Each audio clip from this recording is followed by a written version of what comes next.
Good afternoon, everybody. Pigskin Pete here. Happy Friday to everybody. Today I'm going to switch it up a little bit and get into the Carolina Panthers. So the draft is here, and I can no longer hide my depression about the Carolina Panthers. I have to be confronted with it. It's here. It's here. The draft is coming up in about a week or so. I have a few thoughts on everything that's been going on with the Panthers in the offseason, some glaring needs that they have, and what route I would take if I were Marty Hurney and attacking this draft. So a brief synopsis of the offseason for the Panthers has been an absolute mess, in my opinion. Other Carolina Panthers fans out there, seem to be very optimistic in trying to look, find all the positive things. I need some of what they're smoking because I don't see anything good. I have a lot of problems with what's going on there. Starting with the ownership, we still don't know who the owner is going to be, the new owner.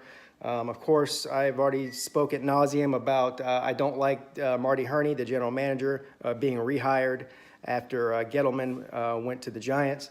So anyways, there's still a team that has to go out there in September and take the field. I've already ordered my preseason participation trophy online. It was only $19. It was a steal. Now, what I'm not going to do today with the schedules that came out yesterday, I'm not going to go through game by game and say, I think this is a win. I think that...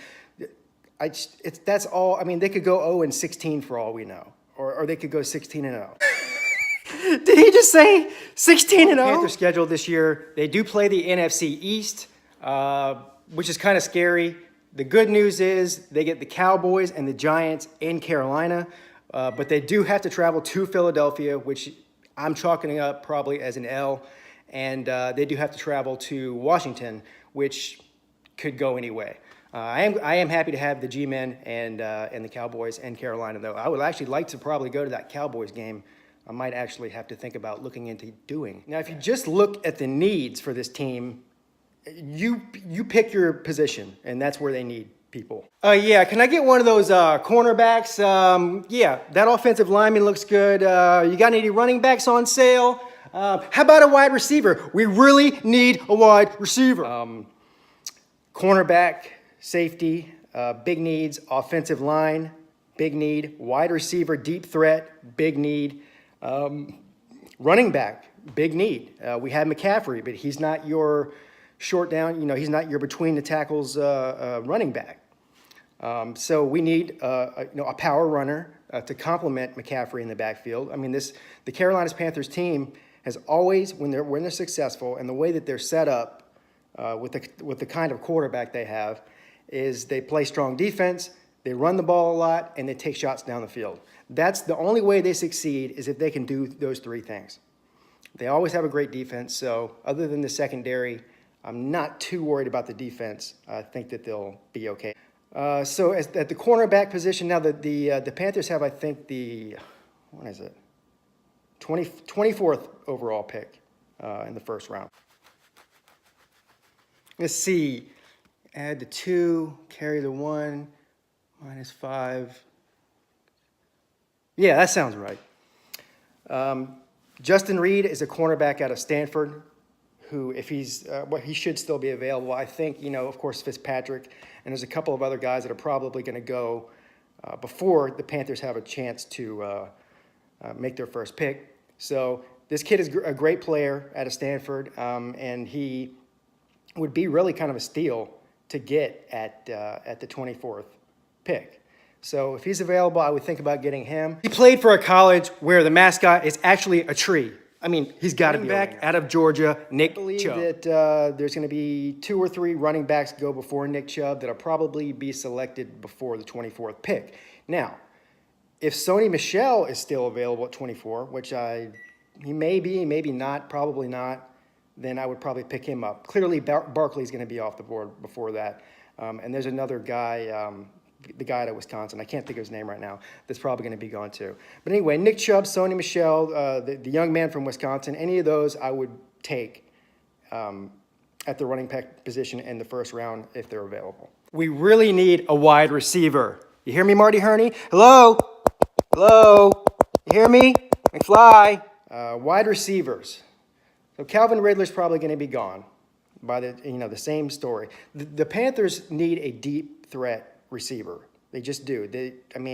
We had Ted Ginn Jr. as a deep threat, and he was awesome. And then Gettleman, in his last year as GM last year, ships him off to our division rival Saints, and he has the year of his career. This is what I'm talking about. Every time we get a good deep threat, they ship him off somewhere else, and then they start breaking records. I had Steve Smith, who was a deep threat receiver.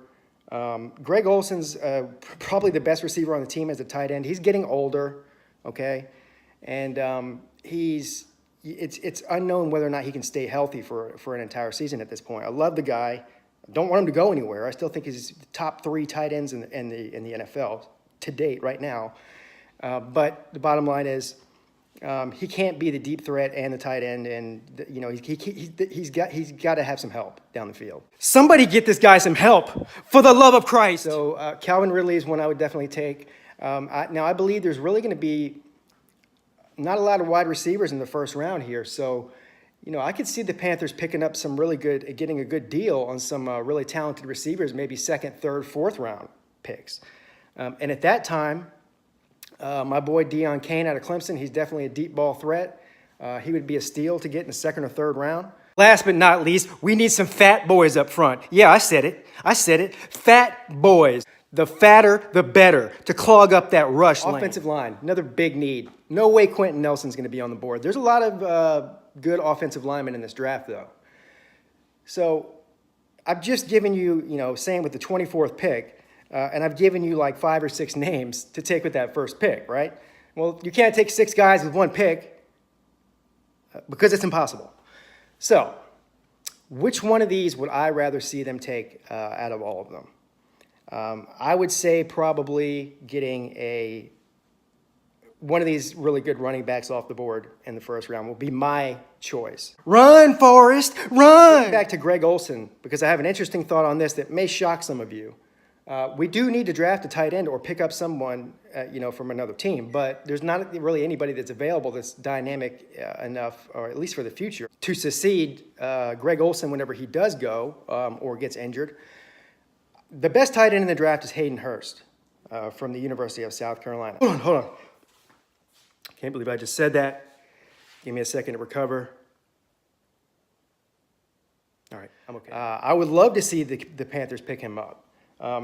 He's the best tight end in the draft, hands down. He probably won't still be available. If he is available in the first round, that would be very tempting for me to take him.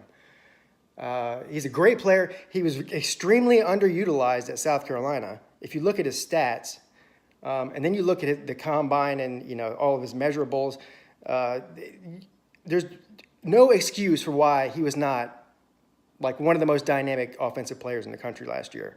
He should have been used more. He should have been used differently, and he would have had a higher draft stock based on his talent. But it is what it is. I would love to get Hayden Hurst from South Carolina on the Panthers if they can do that. I don't really have any faith in Marty Herney's ability to draft, especially since his days are numbered. Once they get a new owner in there, Marty Herney's going to be probably out the door. They may let him stick around for the rest of the season. Then the new owner will just give him some gift certificates, the Golden Corral, where he'll spend the rest of his days drinking scotch at 9 a.m. in the bingo park. Marty Herney knows the writings on the wall, and I don't trust somebody running a team who knows the writings on the wall. So anyway, those are my thoughts on the Panthers. I will do some more stuff about the draft, closer to the draft. Have a great day. Have a great weekend. Pigskin Pete checking out.